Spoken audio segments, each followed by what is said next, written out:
కూడి నుండి పొట్టు గాలికి ఎగిరినట్లు సమయము గతించుచున్నది. విధి నిర్మాణము కాకమునిపే యెహోవా కోపాగ్ని నీ మీదకి రాకమునిపే మిమ్మల్ని శిక్షించుటకై యెహోవా ఉగ్రత దినము రాకమునిపే కూడినది. చాలా ప్రియమైన దేవుడులారా, దేవుడి లేఖను సెలవిస్తున్న మాట ఏంటంటే, మరి సిగ్గుమాలిన జనులారా కూడి రండి, పొట్టు గాలికి ఎగురినట్లు సమయము గతించుచున్నది. ఇది నా ప్రతి క్రైస్తవునికి సమయము చాలా విలువైనదండి. సమయము పంచవంటి పాటించలేని క్రైస్తవులు దేవునికి ఇష్టలు కాదు, దేవుని రాజ్యానికి అర్హులు కూడా కాదు. సమయము చాలా విలువైనదండి. ఈ లోకంలో మరి తిరిగి రానివి రెండు, అదేంటో తెలుసా? తిరిగి రానివి రెండు. ఈ లోకంలో ఏదైనా సరే మనకు తిరిగి వస్తుంది, కానీ తిరిగి రానివి రెండు విషయాలు ఉన్నాయి. అవి ఏంటంటే, మరి సమయం తిరిగి రాదండి. ఒక సంవత్సరం పోతే మళ్ళా సంవత్సరం నేను స్తుతించాలి ప్రభా, ఈ సమయం నేను పోగొట్టుకున్నానని మళ్ళా సంవత్సరం రమ్మంటే వస్తుందండి? 2024 మళ్ళీ మనకు కావాలంటే వస్తుందా?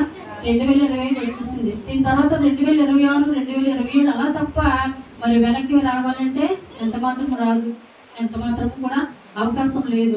ఈ లోకంలో అన్నీ దొరుకుతాయి మనకి. డబ్బు పోయిందనుకోండి, క్షణాన్ని దగ్గర డబ్బు లేదు, కానీ ఏదో ఒక దినమును సంపాదించుకోవచ్చు. అలాగే బంగారం లేదనుకోండి, పోయిందనుకోండి, దాచిపెట్టినదంతా కూడా అయిపోయింది. అప్పుల బాధ, ఆర్థిక బాధ, నిబంధనలు ఏదో రకంగా పోయింది, కానీ మరలా బంగారాన్ని సంపాదించుకోవచ్చు. అవునండి, పోయిన సమయాన్ని తిరిగి రమ్మంటే అది ఎంత మాత్రం రాదు. ఈ లోకంలో తిరిగి రానివి రెండు, ఒకటి సమయం, రెండు ప్రాణం. ఒకసారి ప్రాణం పోతే మళ్ళీ తిరిగి వస్తుందండి? ఇంకెంత మాత్రం కూడా అవకాశము లేదు. ఇక దేవుని ఎందుకు వెళ్ళవలసిందే తప్ప మళ్ళీ తిరిగి రమ్మన్నా రాదు. ప్రియమైన దేవుని బిడ్డలారా, అందుకే దేవుని యొక్క లేఖనం సెలవిస్తుంది. దేవుని మాట ఏంటంటే, జనులు తిరుగుబాటు చేస్తున్నారు. దేవుడు చేసిన మేలును బట్టి, దేవుడు చేసినటువంటి అద్భుతాలను బట్టి వారు పొందుకుంటున్నారు. దేవునిలోనే ఉంటున్నారు, దేవునితో ఉంటున్నారు, దేవుని మీదే బ్రతుకుతున్నారు. దేవుడు చేసిన కార్యాలను బట్టి మళ్ళీ వారు మర్చిపోతూ ఉన్నారు. సమయం దేవుడికి ఇవ్వడం లేదు, విశ్రాంతి దినములను ఆచరించట్లేదు, ప్రార్థనా జీవితం దేవునికి ఇవ్వట్లేదు. ప్రతి దినమును కూడా దేవునికి ప్రార్థన సమయం ఇచ్చే బిడ్డలుగా మనం ఉండాలి. ఏ దినమును ఏ సమయానికి అయితే జీవ గ్రంథం చదువుతావో ఆ సమయానికి దేవునికి సమయం దేవునికి ఇవ్వాలి. ప్రేమ దేవుని బిడ్డలు ఈ లోకంలో మనుష్యుడు కానీ మానవుడు కానీ అన్నింటికి కూడా సమయం ఇస్తాడు, కానీ దేవునికి మాత్రం సమయంను ఇచ్చే బిడ్డలుగా ఏ ఒక్కరు లేకపోతున్నారు. అందుకే దేవుడు చెప్తున్నాడు, సిగ్గుమాలిన జనులారా కూడి రండి, పొట్టు గాలికి ఎగిరిపోయినట్లు. పొట్టు కనిపిస్తుందండి, గాలికి ఎగిరిపోతే అది ఎక్కడికి వెళ్ళిపోతుంది, ఏదో నుంచి వెళ్తుంది, ఎవరికి కూడా గ్రహించలేదు. అలాగా సమయం గతించిపోతుంది. ఇంకా ఎంతకాలం నువ్వు ఇలా ఉంటావు? దేవుని స్తుతించలేని బిడ్డగా ఉంటావు, దేవుని కార్యాలు ప్రకటించలేని బిడ్డగా ఉంటావు, దేవుని యొక్క సమయమును దొంగిలించి బిడ్డగా ఉంటావు అని దేవుని యొక్క లేఖనము సెలవిస్తూ ఉంది. ప్రియమైన దేవుని బిడ్డలారా, దేవుని ఉగ్రత దినము రాకమునిపే సమయమును సద్వినియోగం చేసుకోమంటున్నాడు దేవుడు. కాబట్టి దేవుని యొక్క ఉగ్రత కనుక మన మీదకి వస్తే ఇంకా మనము ఎక్కడికి వెళ్ళినా మనకి అవస్కారం లేదండి. దేవుడే ఏం చేయాలని లోకంలో మనల్ని గట్టెక్కించాలన్న దేవుడే, మనం తప్పించాలన్న దేవుడే, మన ప్రాణాలతో నిలబెట్టాలన్న దేవుడే. కాబట్టి ప్రేమైన దేవుని బిడ్డలారా, దేవునికి ఎందుకు ఇంత వేదన, ఇంత రోషం వచ్చిందంటే, ఎవరు సమయమును సద్వినియోగం చేసుకుంటున్నారు? ప్రకటన 12వ అధ్యాయము 12వ వచనంలో ఉన్నది, అపవాది తనకు సమయము కొంచెమేనని ఎరిగి బహుక్రోధము కలవాడే తన సమయమును దేవుని సద్వినియోగము చేసుకుంటున్నాడంట. దేవుని ప్రజలను చెరుచుటకు, దేవుని ప్రజలను మరి అతను దేవుని స్తుతించకుండా మరి నాశనం చేయుటకు ఎవరు సంపాదించుకున్నారు సమయమును? అపవాది. ప్రేమల దేవుని బిడ్డలారా, అపవాది దేవునికి సమయం ఇస్తూ ఉన్నది. తన పనుల కొరకు సమయాన్ని సద్వినియోగము చేసుకుంటూ ఉంటది.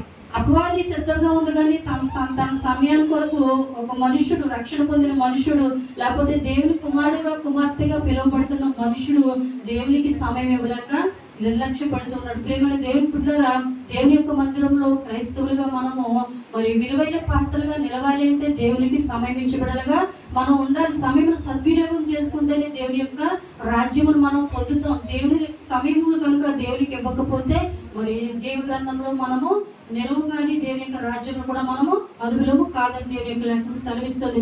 కాబట్టి సమయమును సద్వినియోగం చేసుకున్న బిడ్డలో మరి జీవ గ్రంథంలో ఎవరున్నారు? మరి ఎవరు లేక మరి దేవుని వెనకబెట్టిన బిడ్డగా ఉంటున్నారు చూద్దాము. మరి కొన్ని విషయాలు తెలుసుకుని మరి సమయంలో మరి దైవజనులకు అప్పగిస్తాను. తొందరగా కూడా నేను సమయం ముగిస్తాను. చూడండి, ప్రసంగి గ్రంథము ఒక మాట చూద్దాం. దేవుని యొక్క పరిశుద్ధ గ్రంథం నుంచి ప్రసంగి గ్రంథము 8వ అధ్యాయము 6వ వచనం చదువుతాము. ప్రతి సంగతిని విమర్శించు సమయము ఏర్పడి ఉన్నది, లేని ఎడల మనుషులు చేయు కీడు బహుభారమగును, సంభవింపబోవున్నది నరులకు తెలియదు. చాలండి ప్రియమైన దేవుని బిడ్డలారా, మరి ప్రతి సంగతియు విమర్శించు దినము వస్తున్నదంట. మనము చనిపోయిన తర్వాత మరి దేవుని యొక్క విమర్శ దినంలో మనం నిలిచి ఉన్నప్పుడు దేవుని యొక్క మరి చిత్తానుసారంగా మనం నిలబడలేకపోతే తీర్పు దినాన్ని కంపల్సరీ నిలబడవలసి వస్తుంది.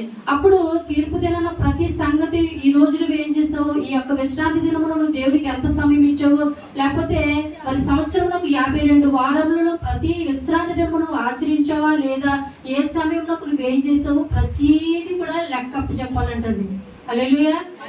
నువ్వు ఎందుకు వెళ్ళలేదు విశ్రాంతి దినమునకు, దేవునికి లెక్క చెప్పాలంట. మరి చెప్పగలిగే బిడ్డలుగా మనం ఉండగలుగుతామండి.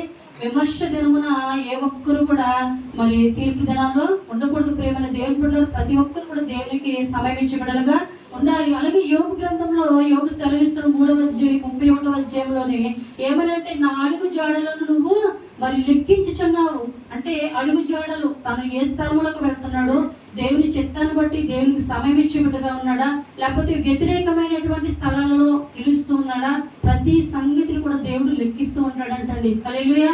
సమయమును క్రైస్తవుడు చాలా దుర్వినియోగ పరుస్తూ ఉంటాడు ఈ లోకంలో. సమయమును ఎవరైతే మరి కరెక్ట్గా ఖర్చు పెడతారో, సమయమును బట్టి దేవుని కొరకు జీవిస్తూ ఉంటారో, వారి దృష్టిలో దేవుడు బలమైన కార్యములు చేయడానికి సమర్థుడు. అలానాడు మరి పేతురు దేవునికి సమయం ఇచ్చి బిడ్డగా ఉన్నాడు. వల వేసాడంట. రాత్రంతా కూడా ఎంతో ప్రయాసపడ్డాడు పేతురు.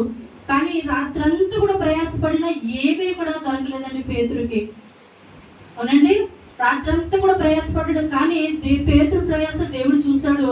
దేవుడు పేతురుని పిలిచి అన్నాడు, అయ్యా నీ పడవను లోతుకు నడిపించి స్థలమేందు వల వేయమన్నాడంట. పేతురు అంటూ ఉన్నాడు, అయ్యా రాత్రంతా ప్రయాసపడ్డాం, కానీ నీ ఒక్క మాట చెప్పు, నా దేవునికి సమయం ఇచ్చాడు పేతురు. రాత్రంతా కూడా వేస్తే ప్రభా ఏమి రాలేదు, ఇక్కడ నువ్వు వేయను అని వెనక్కి వెళ్ళిపోలేదండి పేతురు. దేవుని మాటలు దేవుడు సమయం ఇచ్చిబడిగా మరి పేతురు వల వేసాడంటండి. రాత్రంతా కూడా ఎంత ప్రయాసపడిన ఒక్క చేప పిల్లని కూడా చూడలేదంట పేతురు. హల్లెలూయా. ఒక చేపను కనుక రొయ్యను దేనిని కూడా చూడలేదంట. కానీ దేవునికి ఎప్పుడైతే పేతురు సమయం ఇచ్చాడో ఆ సమయం బట్టి వల వేయగానే అనేకమైన విస్తారమైనటువంటి చేపలను పేతురు చూడగలిగాడు. హల్లెలూయా. అవన్నీ పేతురు తీసుకున్నాడండి? తీసుకోలేదు. ఎంత మాత్రం కూడా ప్రతిదీ కూడా మరి దేవునికి విడిచిపెట్టి మరి దేవునితో కూడా అతను వెళ్ళడానికి ప్రయాసపడ్డాడు. ప్రియమైన దేవుని బిడ్డలారా, మన జీవితంలో కూడా ఏ విషయంలో మనము మరి దేవునికి సమయము ఇవ్వలేని బిడ్డలుగా ఉంటాం. కొన్నేళ్ళు చూడండి, కొన్నేళ్ళ జీవితంలో కూడా మరి కుటుంబం అంతా కూడా దినదినము కూడా ఎల్లప్పుడూ కూడా ప్రార్థన చేస్తూ ఉన్నదంట. దాన కార్యాలు ధర్మ కార్యాలు చేస్తూ దేవునికి మరి సమయం ఇచ్చి బిడ్డలుగా కొన్నేళ్ళ జీవితంలో ఉన్నాడు. కొన్నేళ్ళు దేవునికి సమయం ఇవ్వగా వెంటనే దేవుడు ప్రత్యక్షమైపోయాడంట. కొన్నేళ్ళు నీ ప్రార్థనలు నాకు వినపడేయండి. ప్రేమైన దేవుని బిడ్డలారా, మన ప్రార్థన దేవుడు ఆలకించట్లేదు, లేకపోతే మన యొక్క బాధలు దేవుడు తీర్చట్లేదంటే మనము ఎంతగానో వేదన పడిపోతుంటాం. కానీ ఒక్క క్షణము ఆగి ఆలోచించి దేవునికి ఇవ్వాల్సిన సమయం దేవునికి ఇస్తే మన జీవితంలో ఎన్నో గొప్ప అద్భుతములు మనం చూడగలుగుతాం. హల్లెలూయా. దేవునికి సమయం ఇవ్వకపోతే ఏది కూడా మన జీవితంలో పొందలేము. చూద్దాం ఇంకొక మాట దేవుని యొక్క పరిశుద్ధ గ్రంథం నుంచి తొందరగా ముగించి నేను సమయం దైవజనులకు అప్పగిస్తాను. చూడండి, ఎఫెసీలకు రాసినటువంటి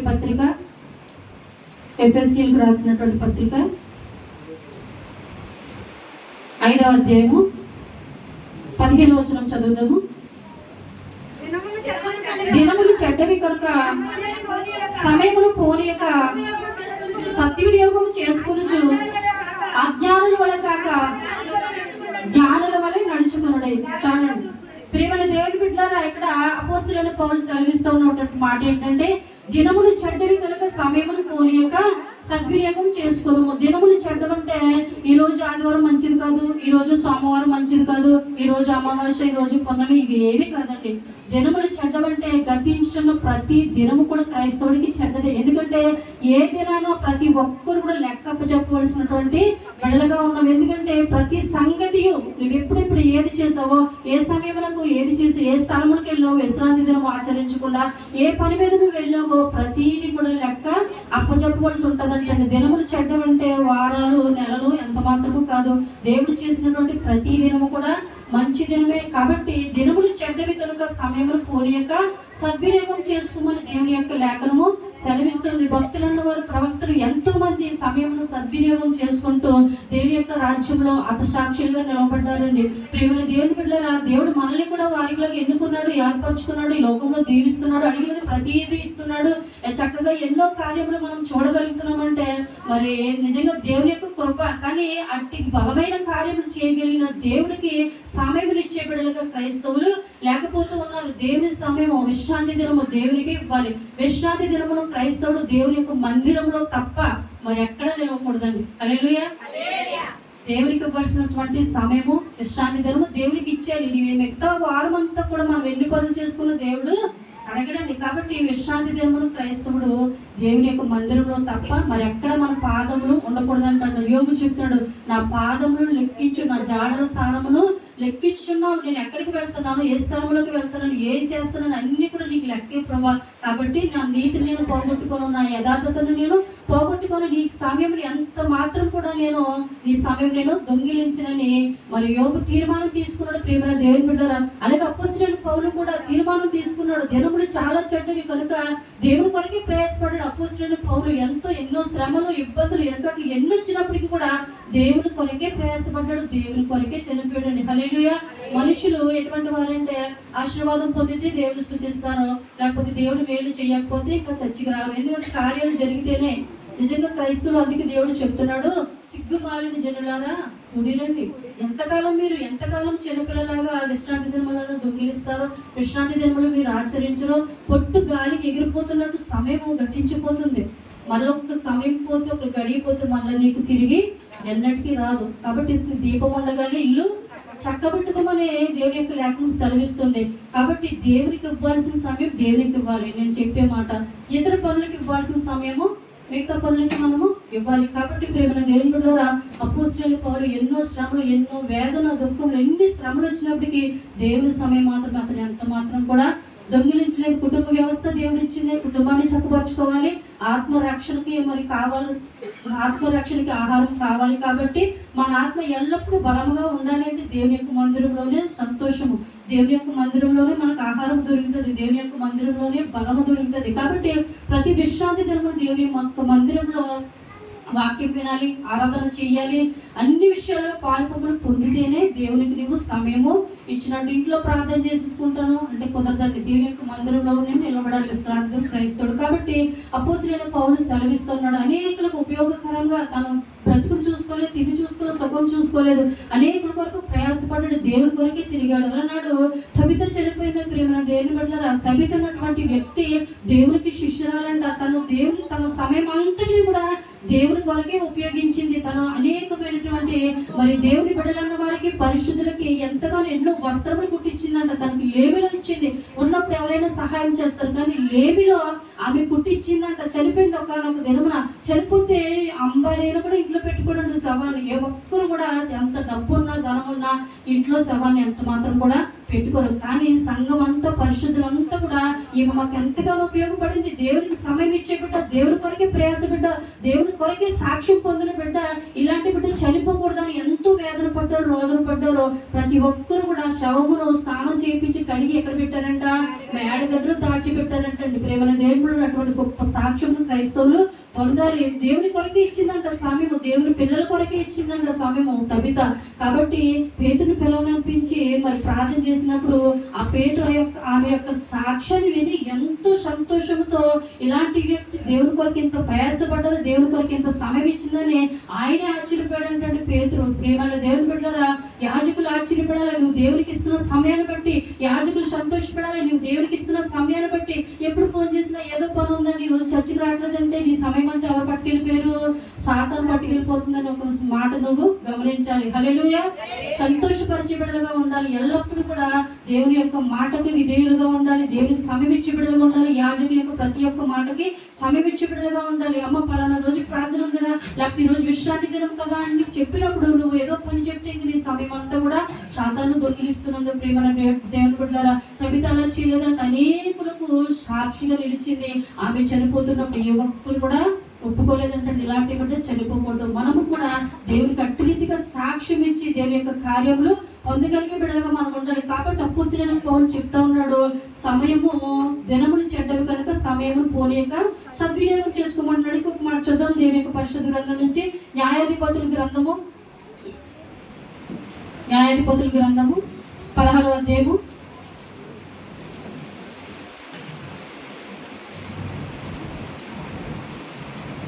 16వ అధ్యాయం 19వ వచనం చదువుదాము. అతని తొడ మీద ఆమె తన తొడ మీద అతని నిద్రపుచ్చి ఒక మనిషిని పిలిపించి వాని చేత అతని తల మీద 7 జడలను క్షౌరము చేయించి అతని బాధించుటకు మొదలు పెట్టాను. అప్పుడు అతనిలో నుండి బలము తొలగిపోయాను. ఆమె సంసోను ఫిలిష్తీయులు నీ మీద పడుచున్నారని అతడు చెప్పగా అతడు నిద్ర మేలుకొని ఎప్పటి వలె నేను బయలుదేరి విడజిమ్ముకుందును అనుకున్నాను. అయితే యెహోవా తనను ఎడబాసినని అతనికి తెలియలేదు. ప్రియమైన దేవుని బిడ్డలారా, సంసోను అంటే ఎక్కడ ఉండాలి? దేవునికి సమయం ఇవ్వకుండా ఎంత సమయం అయినా ఎక్కడ గడిపాడంటండి? ఢిల్లీలో తొడ మీద పడుకున్నాడంట. ఆ స్థలంలో అసలు సంసోను ఉండవలసినటువంటి తీర్మానమే కాదు.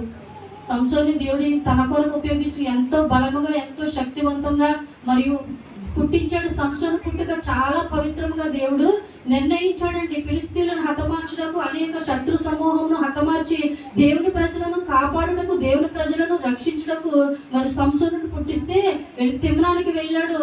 అక్కడ తన సమయమును వ్యర్థం చేసుకున్నాడు. తర్వాత వేషింటికి వెళ్ళాడు, తన సమయాన్ని వ్యర్థం చేసుకున్నాడు. చివరికి ఢిల్లీలో తొడ మీద పడుకున్నట్టుగా ఇక్కడ లేఖనం సెలవిస్తుంది. మన స్థలాల్లో మనం ఏ స్థలంలో ఉండాలి, ఏ స్థలంలో ఉండకూడదు అనేది ప్రియమైన దేవుని బిడ్డలను మనకి తెలిసి ఉండాలి. సంసోను తన గ్రహింపు లేదంటే తన సమయం అంతా కూడా వ్యర్థపరుచుకున్నాడు. చివరికి తన యొక్క ప్రాణములను పోగొట్టుకున్నాడు. బ్రతికి ఉండగానే తన నేత్రములను తీసివేశాడంటండి. హల్లెలూయా. ఎంత బాధ అంటే నిజంగా సమయం ఎక్కడ గడపాలి? దేవునికి గడపాలి. దేవుని బిడ్డల కొరకు రక్షించుటకు వెళ్ళాలి. కానీ ఈ సంసోను ఎక్కడ గడిపాడు? దెలీలా దగ్గర గడిపాడు. చివరికి తన యొక్క ప్రాణమును పోగొట్టుకున్నాడు. ప్రేమ దేవుని బిడ్డల దేవుడు ఇస్తున్నటువంటి సమయాన్ని బట్టి మనము నిజంగా దాని గ్రంథంలో దేవుని యొక్క 2వ అధ్యాయం 21వ వచనము సెలవిస్తుంది, కాలములను సమయములను మార్చువాడు ఆయనే. దానియేలు చెప్తాడు, దానియేలు నేను సమయమును ఎంతగానో నేను సద్వినియోగం చేసుకుంటున్నాను, సమయం నేను దుర్వినియోగం పరచను, కాలములను సమయాలను మార్చువాడు యెహోవాయే. ఈ లోకంలో ఇటు రీతిగా చక్కగా వెలుగు వస్తుందంటే ఆ భూమిని తిప్పుతున్నది ఎవరండి? దేవుడు కనుక అక్కడ భూమిని తిప్పకపోతే ఈ లోకము ఆగిపోతుంది, అంతమైపోతుంది. కాబట్టి ప్రియమైన దేవుని బిడ్డలారా, ఏదైనా సరే దేవుడు వల్లనే మనకి కలుగుతూ ఉన్నది. కాలాలు సమయములు దేవుని చేతిలో ఉన్నట్టు ప్రియమైన దేవుని బిడ్డలు దానియేలు భక్తుడు ఎంతగానో నేను కాలము సమయములను నేను సద్వినియోగం చేసుకుంటూ ఉన్నాను. కాబట్టి భక్తులు అన్నవారు, ప్రవక్తులు ఎంతగానో తన సమయమును దేవుని సమయమును దేవునికి ఇచ్చారు. కాబట్టి గొప్ప గొప్ప కార్యాలు వారు చూడగలిగి ఉన్నారు. ఎన్నో అద్భుత కార్యాలు మరణించిన వారు లేచారంటే నిజంగా ఎంత గొప్ప కార్యమండి.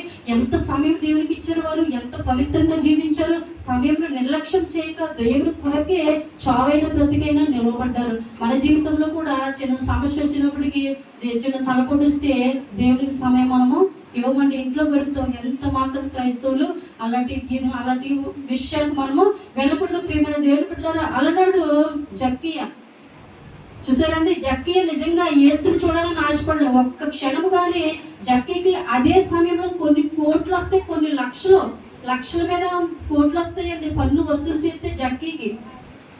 అర్థమైందండి? కానీ సమయం ఎవరికి ఇచ్చాడు? దేవునికి ఇచ్చాడు. ఒక్క క్షణము నేను యేసయ్యని చూడాలని ఆ ధనాన్ని అంతటిని కూడా విడిచిపెట్టాడు జక్కయ్య. దేవునికి సమయం ఇచ్చాడు. అదే క్షణము ఎక్కడుండాలి జక్కయ్య? ఎక్కడ పన్ను వసూలు చేసుకుంటూ లక్షల మీద ధనాన్ని తెచ్చుకోవాలి. ఆ గంటలో ఎంతో డబ్బు పోయింది జక్కయ్యకి. ఎంతో ధనాన్ని విడిచిపెట్టాడు, విసర్జించాడు. ఎక్కడున్నాడు? యేసయ్య కొరకు మేడి చెట్టు ఎక్కాడంట. చూసారండి? హల్లెలూయా. ప్రతి ఒక్కరు కూడా సమయంలో సద్వినియోగం చేసుకోవాలండి. క్రైస్తవులు ఎంత మాత్రం కూడా వ్యర్థపరచకూడదు. నిజంగా మనకు పనులుంటే దేవునికి తెలుసు, ఓకే. పనులు లేకుండా కల్పించుకొని విశ్రాంతి దినములు ఆచరించకుండా, లేకపోతే మీటింగులు పాటించకుండా, యాజకులు ఏర్పరుస్తున్న ప్రతి ఒక్క మరి ఉపవాస దినాలు కానీ, ఉద్యోగ సభలు కానీ, ఏదైనా సరే చాలా మంది నిర్లక్ష్యపరుస్తారు. సమయం ఎంత మాత్రం కూడా మరి మనం విడిచిపెట్టకూడదండి. దేవుని యొక్క మరి జీవనంలో అనేక సమయంలో సద్వినియోగం చేసుకున్నారు. సంసోను సమయంలో సద్వినియోగం పరుచుకోక ఈ దేవుడికి ఇష్టం లేని స్థలంలో, దేవుడు వెళ్ళొద్దన్న స్థలంలో వెళ్ళి తన యొక్క ప్రాణమును కోల్పోయాడండి. హల్లెలూయా. కాబట్టి దేవుని యొక్క పరిశుద్ధ గ్రంథంలో యోసేపు చూడండి, యోసేపు పాపం చూసి పారిపోయాడు. ఆ క్షణం అన్నాడు, ఆమె పాపం చేయమని అడిగినప్పుడు నా తండ్రికి నేను విరోధంగా పాపం చేయమని కోరితే ఎవరు గుర్తొచ్చారండి? యోసేపుకి దేవుడు గుర్తొచ్చాడు. దేవుడికి ఇచ్చాడు సమయం. నా తండ్రికి విరోధంగా నేను ఏమాత్రం కూడా నేను పాపం చేయనని పాపమును చూసి పారిపోయాడంట. కానీ సంసోను ఏం చేస్తున్నాడు? పాపాన్ని కోరి తెచ్చుకుని తన ప్రాణం పోగొట్టుకున్నాడు. యోసేపు అయితే దేవునికి సమయం ఇచ్చి తన భక్తిని, యథార్థతను, పరిశుద్ధతను కాపాడుకుని దేవుని యొక్క రాజ్యంలో గొప్ప సాక్షిగా ఉన్నాడు. ఇహలోకంలో అన్నదమ్ములను పోషించాడు. అనేక ప్రజలను మరి పోషించడం జరిగిందండి. మనము కూడా దేవునికి సమయం ఇచ్చి బిడగా ఉంటే గొప్ప దీవెన, ఐశ్వర్యము, సిరి సంపదలు అన్నిటి కూడా మనం పొందుకోగలుగుతాం. మనమే కాదు, మన తోటి వారు కూడా అనేకులకు మనం సహాయకులుగా నిలబడగలుగుతాం. కాబట్టి ప్రేమైన దేవుని బిడ్డలారా, దేవునికి సమయం ఇవ్వాలి. ప్రతి ఒక్కరు కూడా, ఏ ఒక్కరు కూడా సమయమును దొంగిలించదు. ఈ నూతన సంవత్సరంలో మరి ఎవరైనా సమయం కనుక దేవునికి ఇవ్వలేకపోతున్నారేమో, ఈ దినాన్ని ఒక తీర్మానం తీసుకోండి. ఎందుకంటే మనకి ఏ ఆహారం కావాలో దేవునికి తెలుసు. దేవుడు మనం అడిగిందే ఇస్తాడు తప్ప మనకి ఏది కావాలో మనకంటే ముందు ఆయనకి తెలుసు. కాబట్టి సమయం ఇవ్వలేని బిడ్డలుగా నీవు ఉండి ఉన్నావేమో, ఈరోజు తీర్మానం తీసుకుని ప్రభా నీ సమయం నీకు ఇస్తానయ్యా, నీ సమయం నేను దొంగిలించిన ప్రభును ఒక ప్రార్థన పూర్వకంగా మనం కలిగి ఉందాం. ఇంకొక మాట చూద్దాము, యోనా గ్రంథము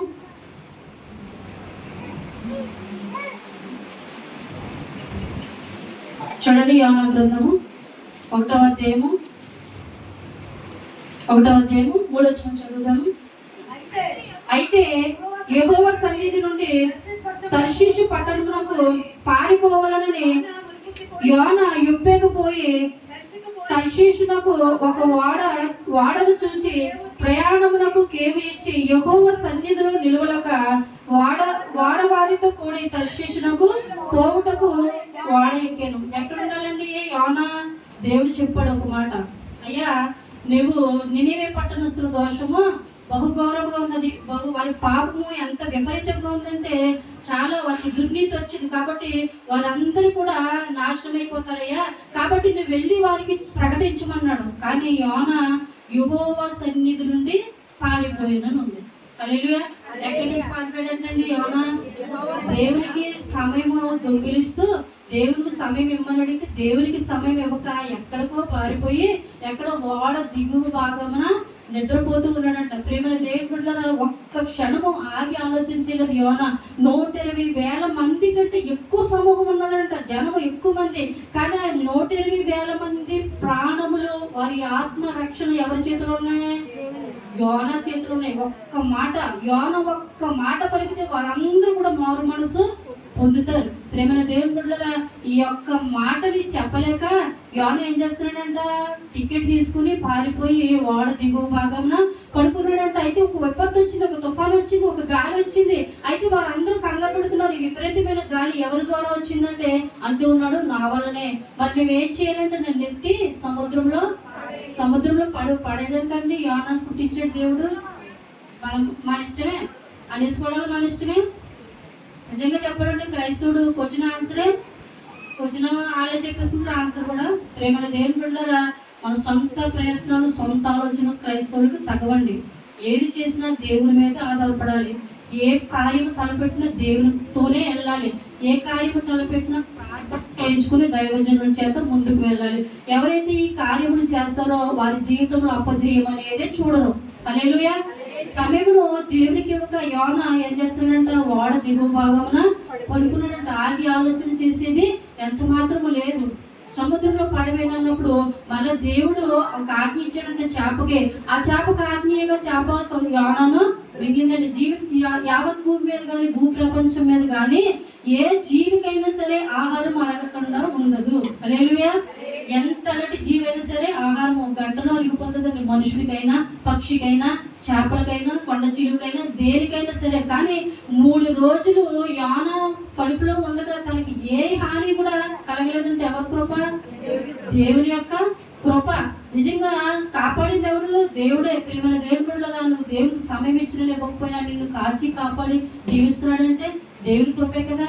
ఎంతకాలం అలా ఉంటాం మనం తెలుసుకోవాలి కదా. దేవుడు చేసిన కార్యాలు నువ్వు స్తుతించకపోయినా నిన్ను కాచి కాపాడుతున్నాడు, ఆయన బద్ధపరుస్తున్నాడు. ప్రేమల దేవుడు ఒక క్షణం మనం ఆగి ఆలోచన చేస్తే ఏదైనా సరే ఈ భూమి మీద దేవుని యొక్క కృప వల్లనే మనుషుడు బ్రతుకుతూ ఉన్నాడు. ఆ సమయంలో మనము ఆ యొక్క మాటను మనము గుర్తించాలి. గుర్తించి దేవునికి సమయం ఇచ్చి వెళ్ళగా మనం ఉండాలి. ఎప్పుడైతే యోనని చేప మింగిందో 3 రోజులు కూడా ఆహారము లేదంట. సొర చేప ఏది కూడా తెలియదంట ఆ యొక్క త్రిమింగులో.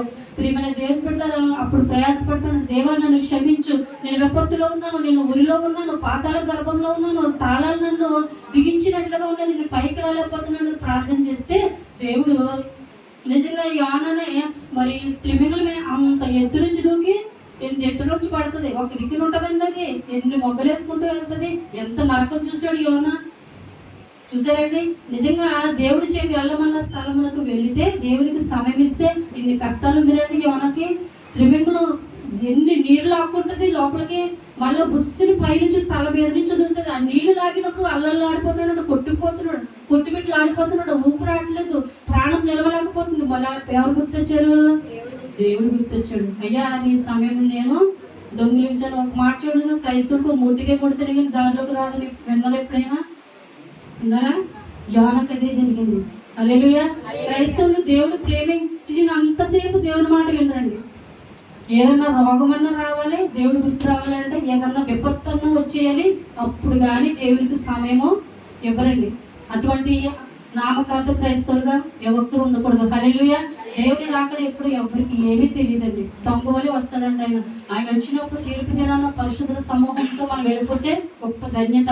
వెళ్ళక నిలిచిపోయి మిగిలిపోయి ఉంటే ఎన్ని కష్టాలు, ఎన్ని నష్టాలు ఎంత మాత్రం కూడా మనము అది సహించలేము. యోనా జీవితంలో కూడా అదే జరిగింది. అది ఎత్తు నుంచి పడుతుందంట, మళ్ళా లోపల కదిలిపోయి ఊగిపోతూ ఉన్నాడు. నిజంగా ప్రేమ దేవుడు ఆహారం లేదు, తిండి లేదు, బయటికి రావడానికి అవస్కారం లేదు యోనాని. మళ్ళా ఎప్పుడైతే ప్రార్థన చేశాడో యోనాను మళ్ళా చేపగా ఆజ్ఞయించాడంట దేవుడు. దాన్ని యోనాను మళ్ళీ ఒడ్డున కక్కమని ఆజ్ఞాపిస్తే మళ్ళీ రైనని వచ్చి ఎక్కడ కక్కిందండి యోనాని? ఒడ్డు మీద కక్కితే అప్పుడు మనోడు బుద్ధి వచ్చి ఎక్కడికి వెళ్ళాడు? వెంటనే నేను పట్టడానికి వెళ్ళాడు. హల్లెలూయా. ప్రేమ దేవుని పిల్లలు నామకార్థ క్రైస్తవులుగా ఒక్కరు కూడా ఉండకూడదండి. యోన సమయమును సద్వినియోగము పరచుకోలేదు, దేవుని కొరకు వినియోగపరచుకోలేదు. కాబట్టి ఏ ఒక్కరు అటువంటి క్రైస్తవులుగా మనం ఎంత మాత్రం కూడా ఉండకూడదు. ఇంకొక మాట చదువు దేవుని పరిశుద్ధ గ్రంథం నుంచి చూడండి. మత్తయి సువార్త 25వ అధ్యాయము 10వ వచనం చదువుదాము. వారు కొనబోచుండగా పెళ్లి కుమారుడు వచ్చెను. అప్పుడు సిద్ధపడి ఉన్న వారు అతనితో కూడా పెళ్లి విందులకు లోపలికి పోయిరి. అంతటా తలుపు వేయబడెను. ఆ తర్వాత వారు తక్కిన కన్యలు వచ్చి, అయ్యా అయ్యా మాకును తలుపు తీయమని అడుగగా అతడు, మిమ్మును నేను ఎన్నడూ ఎరుగలను, మీతో నిశ్చయముగా చెప్పుచున్నాను. హల్లెలూయా. ఎవరండి వీరు? బుద్ధి లేని కన్యకులు. బుద్ధిగల కన్యకులు 5, బుద్ధి లేని కన్యకులు 5. బుద్ధిగల కన్యకులు తమ నూనెను సిద్ధపరచుకున్నారు. అన్ని విషయములందు వారు చక్కగా సిద్ధపరచుకున్నారంట. నీతిమంతులు సింహం వలె ధైర్యంగా ఉంటారని దేవుని లేఖనం సెలవిచ్చినట్లు వారికి నూనె ఉంది, అన్ని ఉంది, సిద్ధపాటుగా ఉంది. వారు కురికేసుకున్నారండి. నిజంగా వారు నిద్రపోయారంటే ఒక అర్థం ఉంది, కానీ ఏవి సిద్ధపరచుకోలేదు. ఈ బుద్ధి లేని కన్యకులు నూనె తెచ్చుకోలేదు, ఏవి తెచ్చుకోలేదు, గాఢ నిద్రపోతూ ఉన్నారంట. హల్లెలూయా. దేవుని మందిరంలో చాలా మంది నిద్రపోకుండా అని చెప్తుంటే నిద్రపోతున్నారు. చూడండి, ఇది చాలా క్రియేటివ్. కుంపోటు లాగేస్తున్నారు. అది యోనా నిద్రపోడయ్యా, నిద్రపోకండి, బుద్ధి లేని వాళ్ళు నిద్రపోయారు, నిద్రపోకండి అంటే టింగ్ టింగ్ టింగ్ అంటున్నాను అండి. నిద్రపోకండి బాబోయ్, నిద్రపోకండి అని చెప్తుంటే టపాలు ఉంటేస్తున్నాయి బొరకే. ఇంకేం చెప్పాలండి, చెప్పండి. మా బాధలు ఎలా ఉంటాయి. ఆయన ఏదో ఒకటి చెప్పేయాలి, మీరు వినేయాలి, హ్యాపీగా దేవుడికి మీరు లెక్కప్ చెప్పారు. ప్రభు ఈ రోజు మంచి వాక్యం నాకు మా తాత మాట్లాడో, నా బిడ్డలు చక్కగా విన్నారు, ఆ ప్రకారం జీవిస్తారు ప్రభు అని ఒక కాన్సెప్ట్ మాకు ఉంటుంది. కానీ కింద నుంచి మనకేముంటుంది, టింగ్ టింగ్ టింగ్ ఏమండి. నిద్రపోకండి అంటే నిద్రపోతున్నారు, మరి చాలా క్రియేట్ అని చెప్పాలి ఏమండి. ఈ బుద్ధి లేని కన్యలు ఏం చేస్తున్నారంటండి, నిద్రపోతున్నారంట శుభ్రంగానే. నిజంగా ఎవరికైనా సరే, అయ్యా ఒక గంటలో నీకు ఇంటర్వ్యూ ఉంది, చక్కగా చదువు, మంచి జాబ్ వస్తుంది, ఎగ్జామ్ పాస్ అయిపోతే నీకు జాబ్ వస్తుంది అని ఒక గంటలో ఎవరైనా చెప్తే నిద్రపోతారండి వెళ్ళి? ఎంత భారం కలిగి చదువుతారు. అయ్యా పెళ్లి కుమారుడు వస్తున్నాడు ఇందులోకి, మీరు లోపలికి వెళ్ళవలసిన సమయం వచ్చిందంటే గుర్రబెట్టి నిద్రపోతున్నారంట. చాలా ఆశ్చర్యం కదండి. క్రైస్తవులు కూడా అంతండి. నిజంగా దేవుడు సిద్ధపాటు కలిగి ఉండాలి. దేవుడికి సమయం ఏముందంటే మన సమయం అంతా కూడా వ్యర్థపరచుకునే బిడ్డలుగా మనం ఉంటూ ఉన్నాం. ప్రేమన దేవుని బిడ్డలు ప్రతి శుక్రవారం మనం ఆచరించాలి. ఒకప్పుడు ఆచరించేదాను కదా శుక్రవారం అంటే ఎన్ని కార్యాలు జరుగుతున్నాయో తెలుసండి మీకు. ఎంత గొప్ప గొప్ప కార్యాలు. పోయిన శుక్రవారం ఇస్సాక్ గారు ప్రార్థన చేస్తాం, ప్రాణ పరిస్థితిలో ఉన్నారు, చనిపోతాడన్నారు డాక్టర్లు. ఇంకా మళ్ళా వ్యాధి వస్తే, ఆవేశం వస్తే ఇంకా బ్రతకడని చెప్పారు. కానీ మన దేవుడు ప్రార్థన చేయగా ఎటువంటి రోగాన్ని తిరగమార్చే దేవుడు. ఇక్కడ శుక్రవారము యాజకులు ఏంటి, సంఘ సమూహం అందరూ కూడా కన్నీటి ప్రార్థన చేస్తూ ఉన్నారు. కన్నీటి ప్రార్థన చేస్తే నాకు ఫోన్ వచ్చిందండి. ఇస్సాక్ గారు అమ్మాయి ఫోన్ చేసింది, అమ్మ చెప్పమ్మా ఎలా ఉంది డాడీ కంటే, అండి డాడీ లేచి కూర్చున్నారు, పాస్టర్ గారిని అడుగుతున్నారు అని చెప్పిందండి. హల్లెలూయా. ఇక్కడ ఇంకా ప్రార్థన ముగింపు అవనే లేదు. నిన్న చెప్పాను శుక్రవారం, పేతురు కొరకు అంటే సంఘం అత్యాశక్తి కలిగి ప్రార్థన చేస్తుందంట. అత్యాశక్తి కలిగి ప్రార్థన చేస్తుంటే పేతుని దోత వచ్చి సంఘ ప్రార్థన ద్వారా పేతుని ఇక్కడ విడిపించేసి దోత వచ్చి ఎక్కడ పెట్టింది, ఎక్కడైతే ప్రార్థన జరుగుతుందో ఆ స్థలంలో పేతురు నిలబెట్టింది అంటాడు. హల్లెలూయా. అక్కడ ఇంకా ప్రార్థన ముగింపు అవ్వలేదు. పేతురు విడిపించడానికి ప్రార్థన చేస్తున్నారు. వెళ్ళి తలుపు పడుతుంటే మరి రోదేని చిన్నది వచ్చి పేతురు స్వరం విని, అవి పేతురు వచ్చాడంటే వీళ్ళందరూ అంటారంట, పిచ్చిదానిలో మాట్లాడుతున్నావు నువ్వు, పేతురు ఎక్కడున్నాడు, చెరసాలలో ఉన్నాడు, పేతురు కొరకు కదా మనం ప్రార్థన చేస్తున్నాం. ఈ లోపల ఎక్కడ జరిగిపోయింది కార్యము. దేవుని కార్యాలు కంటికి కనిపించవు, చెవికి వినిపించవు, హృదయమునకు గోచరం. మనం అనుకుంటాం ఇది ఎలా జరిగింది, ఆశ్చర్యం. ఎవ్వరు కూడా దానిని గ్రహించలేరండి. హల్లెలూయా. దేవుడు క్షణపాటు కాలం చాలు. క్షణపాటు కాలంలో ఉన్నట్టు లేనట్టుగా చేయగలరు, లేనివి ఉన్నట్టుగా చేయడం. ఇస్సాక్ గారు లేచి కూర్చొని టక్కనే మరి ఐసీలో ఉన్నట్టునే జనరల్ వార్డుకి షిఫ్ట్ చేశారు. మళ్ళీ మనం ప్రార్థన చేస్తాం, జనరల్ వార్డు నుంచి ఇంటికి వచ్చాడు. హల్లెలూయా. ఎంత గొప్ప కార్యం అంటే నిజంగా దేవుడు చేసిన కార్యం అంత బలమైనవి. కానీ బుద్ధి లేని కన్యకులు దుర్వినియోగపరుచుకున్నారు, నిద్రపోతూ ఉన్నారంట. హల్లెలూయా. దేవుడు వచ్చే సమయానికి బుద్ధిగా కన్యకులు లోపలికి వెళ్ళిపోతుంటే వాళ్ళని అడ్డుకుని అంటున్నారంట, మాకు నూనె ఇవ్వండి, మా దీపములు ఆరిపోయేలాగా ఉన్నాయంటే వారిని మీరు వెళ్ళి కొనుక్కుని తెచ్చుకోండి, మాకు ఇది చాలదంటే దేవుడు తలుపులు తెరిచిన సమయానికి వీళ్ళు వెళ్తూ ఉన్నారు. వీళ్ళందరూ అక్కడికి వెళ్ళారు, దేవునితో పాటు వెళ్ళక ఊళ్ళోకి వెళ్ళారంటే కొనుక్కోవడానికి. మన క్రైస్తవులు స్వబుద్ధి కూడా అలాగే ఉంటుంది. సొంత ఆలోచనతో ఏ ఒక్కరు జీవించకండి, ఏ ఒక్కరు సొంత ప్రయత్నాలు చేయొద్దు. దేవుని అడుగక ఏ ఆలోచన కూడా క్రైస్తవులు తీసుకున్నది. దేవుని యొక్క మందిరంలో యాజకులు నియమించాడు దేవుడు. మంచి ఏదో చెడు ఏదో నీకంటే ముందు ఆయనకి తెలుస్తుంది. కాబట్టి దేవుని అడుగుతారు, దేవుని యొక్క ఆత్మ ప్రేరణ ద్వారా ఇది ఇలా చేయమని చెప్తూ ఉంటారు. కాబట్టి ఆ ప్రకారం చేస్తే మనము చక్కటి వర్ధిల్పులో ఉంటాం. కానీ సమయమును దొంగిలించారంట. మరి బుద్ధిగల కన్యకులైతే వారి సమయమును దేవునికి ఇచ్చారు, పరిశుద్ధతగా జీవించారు, పరిశుద్ధాత్మతో జీవించారు. నిత్యము కూడా మరి నిండి పొంగిన రీతిగా ఆ నూనె అభిషేకంతో వారు దేవుని యొక్క ద్వారంలోకి వెళ్ళారు, దేవుని యొక్క రాజ్యంలో నిలిచున్నారు. ఈ బుద్ధి లేని 5 కూడా మిగిలిపోయారండి. వారు పాతాళానికి వెళ్ళిపోయారు తప్ప దేవుని యొక్క రాజ్యంలోకి ఎంత మాత్రం వెళ్ళలేదు. ఒకానొక దినమున మరి మార్త ఏం చేసిందంటే, యేసయ్య అలా వెళ్తూ ఉంటే, ఆ స్థలం నుంచి వెళ్తూ ఉంటే అక్కడ మీరు చదివితే ఉంటుంది ఆ అధ్యాయంలో మొట్టమొదట మార్త భోజనానికి యేసయ్యను ఆహ్వానించింది. మరియం లేదు అక్కడ, లాజరు లేదు, అంటే ముగ్గురు ఒకటే. కానీ అక్కడ సందర్భం ఏంటంటే మార్త ఆహ్వానించిందని ఉంటుంది. ప్రేమన దేవుని బిడ్డలారా, అయితే మార్త ఏం చేస్తుందంట, యేసయ్యను పిలిచింది మార్తే, కానీ తను విస్తారమైన పనులు పెట్టుకుందంటండి. కానీ మరియా యేసయ్య పాదాల చేత వాక్యం వింటూ ఉన్నదంట. అయితే మార్త అంటుందంట యేసయ్య దగ్గరికి వచ్చి, ప్రభువా నా సహోదరి నాతో లేనందుకు, నాకు వంటకి సహాయం చేయట్లేనందుకు నీకు చింతగా లేదా? భోజనం పిలిచింది ఎవరండి? మా అత్తే కదా. మా అత్త మరి యేసయ్యని భోజనానికి పిలిచి ఇవన్నీ చక్కబెట్టుకుంటే, ఇలాంటి క్రైస్తవులు చాలా మంది ఉంటారండి. సంఘానికి భోజనాలు చెప్తారు, సంఘానికి పిలుపునిస్తారు, కానీ ప్రార్థనలో కూర్చోరండి. నేను వంటలు చేసే వరకు సహాయం చేస్తానే, మీ ప్రార్థనను జరిగించండి. చాలా మంది ఇలాంటి వాళ్ళు ఉంటారండి. కానీ ఏది శ్రేష్టమో దేవుడు చెప్తున్నాడు, మరియ ఉత్తమమైన దానిని ఎంచుకుంది. మా అత్తలో వాక్య బలం లేదు. మా అత్త ఒకనొక దినమున లాజరు చనిపోతే అంటుంది, ప్రభా నీవు ఇక్కడ ఉంటే నా తమ్ముడు చనిపోకపోదును. దేవుడు ఏం చెప్తాడు, మా అత్త నమ్మిక మాత్రం నీవు ఉంచు. నీ నమ్మిక ఎందుకు పోగొట్టుకుంటున్నావు? నీవు నమ్మిన దేవుని మహిమ చూస్తావు. వాక్య బలము తక్కువైపోయింది మా అత్తకి. పని విస్తారమైనటువంటి ఆ క్షణం యేసయ్య పాద దగ్గర వాక్యం వింటే బలమైన బిడ్డగా ఉందును. వాక్య బలం మనలో లేకపోతే మనం ప్రార్థనా పరులుగా జీవించలేము. వాక్య బలం మనలో లేకపోతే సమయం దేవునికి ఇవ్వలేము. వాక్య బలం మనలో లేకపోతే ప్రతి దానికి, చిన్నదానికి పెద్దదానికి తగ్గదాలు, ఇంట్లో కొట్లాట్లు, గొడవలు, మనశ్శాంతి అనేది మన జీవితంలో కరువైపోతుంది. ఎవరిలో వాక్య బలం ఉందో వారి పరిశుద్ధాత్మ శక్తితో కలిగి జీవించగలుగుతాం. అటు రీతిగా మనమందరం కూడా ఉండాలని మరి దేవుని కోరుకుంటూ, అలాగే మరి చెప్పినటువంటి వాక్యాన్ని బట్టి మనమందరం కూడా దేవునికి సమయం ఇచ్చే బిడ్డలుగా మనమందరం కూడా దేవుని యొక్క మందిరంలోను, దేవుని యొక్క కృపలోని వర్ధిల్లేటట్టు సహాయం దేవుడు మనకు దయచేయాలని, ఎంత మాత్రం కూడా సమయమును దుర్వినియోగపరచుకుని క్రైస్తవులుగా ఉండకూడదు. ఏ ఒక్కరు కూడా మరి తిరిగి రాని ఒకటి సమయం పోతే మనకి తిరిగి రాదు. కాబట్టి సమయం సద్వినియోగం చేసుకోవాలి. ప్రాణం పోతే మళ్ళా తిరిగి అన్నటికి కూడా మనకి రాదు. కాబట్టి దీపం ఉండగా దేవుడు ఇల్లు చక్కపరుచుకోమన్నాడు. కాబట్టి సమయంలో సద్వినియోగము చేసుకునే బిడ్డలుగా ప్రతి ఒక్క క్రైస్తవులు ఉండాలి.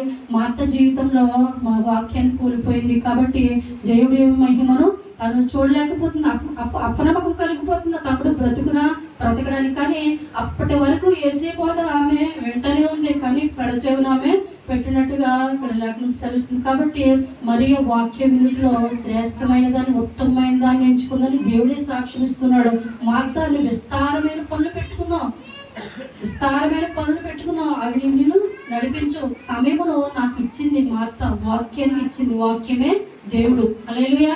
కాబట్టి విశ్రాంతి దినమున క్రైస్తవుడు ఎక్కడ ఉండాలి? దేవుని యొక్క మందిరంలో ఉండాలి. సమయం దేవునికి ఇవ్వాలి. శుక్రవారం దినమున ఎక్కడ ఉండాలి? దేవుని యొక్క మందిరంలో ఉండాలి. మనం శుక్రవారం వస్తే ఆదివారం రాము, ఆదివారం వస్తే శుక్రవారం. మనకు అన్ని బాగా ఉంటుంది, ఆరోగ్యం ఉంటుంది, చక్కగా దేవుడు అన్ని తినడానికి, త్రాగడానికి సిరించాడు, సంపాదించాడు, మనం ఒకటి పెట్టగలిగి చేతిగా దీవించాడు.